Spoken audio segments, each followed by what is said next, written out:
Drives to 80 miles an hour like you wouldn't believe. It will just go straight to 80, shifting all the way, and you'll be passing most cars there. Before, you had to drive this like a diesel delivery truck.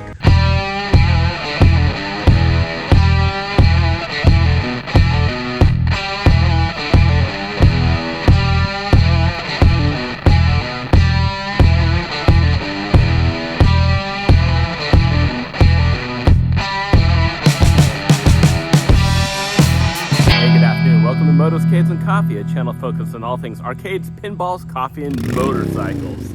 Today we're going to go talk about my 2019 Royal Enfield Himalayan named Max. I'm going to tell you all the modifications I've done. I've dynoed it. You got to check out these dyno videos that I have. Plus, I've done some more modification that has definitely increased the performance of it. And I'm going to tell you what it's like to drive as I get ready for a big trip coming up from Maryland to Prince Edward Island, Canada. I'm going northbound. So let's get into what the modifications on this bike are all about. Okay, so there's quite a few. I'm gonna try and go over them as quick as I can, and I'll put links with everything. I have a Hitchcocks motorcycles big bore kit, a 462 big bore kit, and their stage 1 performance camshaft. I have a new chain. I have a 15-tooth front sprocket, and I'll tell you what that does. I have a Powertronics ECU, which you can't see, it's in there. It is a engine management performance piggyback system that goes on your ECU. And I also have a Powertronics air fuel. It's called a FuelX. It monitors the air fuel mixture ratio, and you can control it right there. And that's piggyback on the Powertronics ECU. I have a open air filter element, a K&N air filter, plus a smooth open air intake. I also got a high flow exhaust. Gets rid of one of the the converters in the exhaust itself, I believe. This slip on here. A little less weight, but also a little throaty exhaust and a little bit better flow. Oh, and I also have a high performance clutch, which has 2 extra plates, and heavy duty clutch springs, which are much stiffer springs. And that made a world of difference.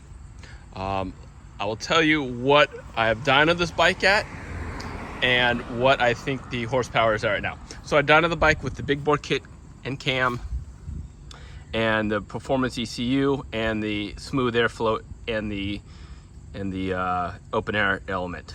It came back with about 25 horsepower at the road wheel, which is about 5 horsepower above stock. They normally do about 19 horsepower at the road wheel stock, so about 25 gets me 6 horsepower extra, sorry. That bike was slipping like crazy.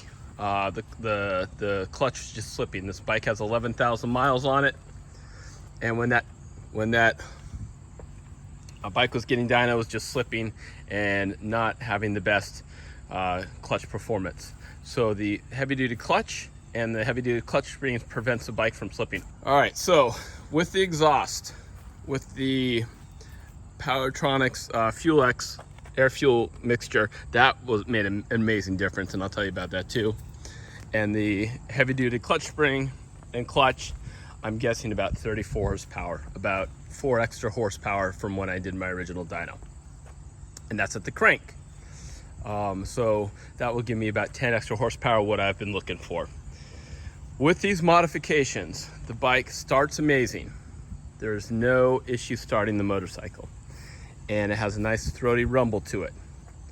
And the low speed engagement with this motorcycle is great. It retains all low speed characteristics. Even with that 15T front sprocket, it's enough power that you can really engage the clutch at low speed, and it'll lift the entire front up. You'll lift the front wheel off the ground. You can start to do wheelies on this motorcycle now without trying that hard.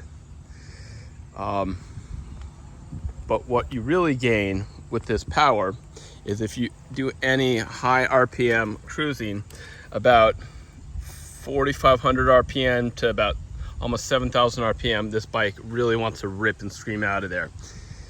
It drives to 80 miles an hour like you wouldn't believe. It will just go straight to 80, shifting all the way, and you'll be passing most cars there. Before, you had to drive this like a diesel delivery truck, where it was just really slow to get up there. it will drive about 80 miles an hour right up the bat, and then it will slowly climb. I've had this GPS verified by 2 different GPSs. We've topped the ton on this motorcycle. That's not what this motorcycle is about, but I want the ability to do highway cruising, and that 15T front sprocket really helped out. Oh, I also have a new D&D chain and rear sprocket set as well. That's helps ensure that power gets delivered smoothly and correctly without having bad chain wear. Okay, so you get the best of both worlds. You get high speed capabilities, you get low speed capabilities. It retains all off-road capabilities to drive just like stock off-road, but even better because you even get more rip roaring pull grunt right out of the bat, especially with that heavy duty clutch. Guys, that's gonna do it for me. I'll get some ride reviews and you'll actually get to see. I'm guessing probably a second to 2 quicker to 60 than the last time I tried. I'll get some hard test numbers for you as we go on our trip. All right, next video is going to be what modifications I have to get ready for my trip. Please like and subscribe and let me know what questions you have. Drop them below in the comments, and we'll catch you on the next episode. Enjoy Royal Enfield Himalayan or whatever you like to drive.